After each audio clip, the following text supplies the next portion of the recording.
Correct. కానీ అంటే దాసరి గారి మరణం తర్వాత నిజంగా ఆ లోటు ప్రతి సందర్భంలో బయటకు వస్తూ ఉంది. అంటే మీకు దాసరి గారి మరణానికి ముందు సినిమా ఇండస్ట్రీని గురించి కూడా మనం ఆలోచించాలి. దాసరి గారు ప్రాభవం యాక్చువల్గా దాసరి గారి మరణానికి ముందు ఒక 3-4 ఏళ్ల ముందే చాలా వరకు తగ్గిపోయింది. ఎందుకు తగ్గిపోయిందంటే సినిమా పాన్ ఇండియన్ సినిమాస్ వచ్చేసినాయి. బాహుబలి, ఆఫ్టర్ బాహుబలి బిఫోర్ బాహుబలి లాగా మనం లెక్క తీసుకోవాలి. ఆఫ్టర్ బాహుబలి మెల్లిగా మన సినిమాలన్నీ పాన్ ఇండియా వెళ్ళినాయి. థ్యాంక్స్ టు హిందీ డబ్బింగ్ ప్రొడ్యూసర్లు ఉన్నారు. అసలు మన తెలుగు సినిమాలకి ఒక గౌరవం తెచ్చినాడు వాళ్ళు, మనం కాదు. వాళ్ళు ఏం చేశారు, ప్రతి సినిమాని డబ్బింగ్ చేసి మీరు రాత్రి టీవీలు పెడితే 12 ఛానళ్ళు ఉంటాయి, హిందీ ఛానళ్ళు, అన్నిట్లో తెలుగు సినిమాలు వస్తుంటాయి. తెలుగు అంటే హిందీ డబ్డ్. సో మన ముఖాలన్నీ అలవాటైపోయినాయి. సపోర్టింగ్ క్యారెక్టర్స్ కానీ, హీరోలు కానీ, హీరోయిన్లు అందరూ మన వాళ్ళు అలవాటైపోయారు. మన వాళ్ళు హిందీ సినిమాలు లాగానే చూస్తారు మనని. సో మనకి అట్లా పాన్ ఇండియా సినిమాలు అయినాయి. నిన్నగాక మొన్న పుష్ప రిలీజ్ అయినాక అసలు మొత్తం మర్చిపోగొట్టేసింది. పుష్ప సినిమాకి ఏం చేశారంటే అతను సరదాగా రిలీజ్ చేశాడు, కొన్నాడు, తక్కువ కొన్నాడు, సరదాగా రిలీజ్ చేశాడు. పబ్లిసిటీ కూడా చేయాలి. ప్రమోషన్ మామూలుగా 40-50 కోట్లు అవుతుంది ఆ లెవెల్ సినిమాకి పబ్లిసిటీ చేయాలంటే. అతను నేను అనుకోవడం 2 కోట్లు 3 కోట్ల కంటే దాటి చేయలేదు. పేపర్ యాడ్లు తప్ప వేరే వేయలే.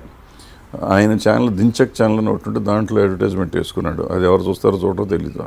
బట్ అది ఇవాళ హయ్యెస్ట్ గ్రాసర్ అయింది హిందీలో, రీసెంట్ టైమ్స్లో హయ్యెస్ట్ గ్రాసర్ అయింది. సో దాంతో ప్రతి వాళ్ళకి మనం పాన్ ఇండియా సినిమా చేసేద్దాం. పాన్ ఇండియా సినిమా వచ్చేటప్పటికి ఏమైపోయిందంటే మన కంట్రోల్ ఉండదు. We are talking about Andhra, Telangana. మనం ఇంతకుముందు ఇవాళ కర్ణాటక ఈక్వల్గా చేస్తుంది, తమిళనాడు ఈక్వల్గా చేస్తుంది, నార్త్ ఇండియా ఈక్వల్గా చేస్తుంది. సో ఇవన్నీ చేస్తున్నప్పుడు ఈ దాసనారాయణరావు గారు ఉన్నా ఇంకొకళ్ళున్నా అంత కంట్రోల్ ఉండదు.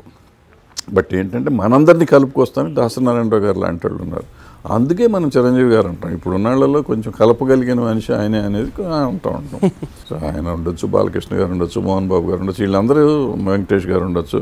వీళ్ళందరూ ఏంటంటే ఆ సీనియారిటీ ఉంది కాబట్టి పిలిస్తే అందరినీ కలుపుకుని వెళ్ళగల శక్తి ఉంది. కానీ వాళ్ళ మధ్యలో కూడా సఖ్యత లేకపోవడం వల్ల ఇప్పుడు సినిమా రేంజ్ ఏమో పెరిగింది పాన్ ఇండియా లెవెల్కి, కానీ సినిమా ఇండస్ట్రీ ఏమో కుంచుకుపోతుంది. లేదు, కుంచుకుపోవటం కాదు. ఇప్పుడు సినిమా ఇండస్ట్రీ మేము ఎవరి లైఫ్ వాళ్ళది, పర్సనల్ లైఫ్ కాదు.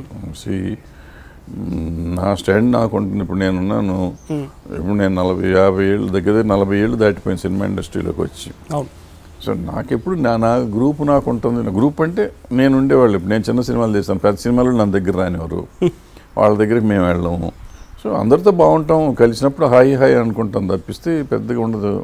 వాళ్ళకి ఏం భయాలు ఉంటాయో మనతో తెలియదు, మనకేం భయాలు ఉంటాయో వాళ్ళతో మనం అట్టు వెళ్ళడం, వాళ్ళు మన దగ్గరికి రారు. సో లైన్ గీసుకున్నట్టు ఉంటాం. ఎవరిదే వాళ్ళు చేసుకుంటూ ఉంటారు, వాళ్ళకి కుదరదు అనేది ఏమి ఉండదు. ఏమవుతుంది, ఈ బిజినెస్ ఇది.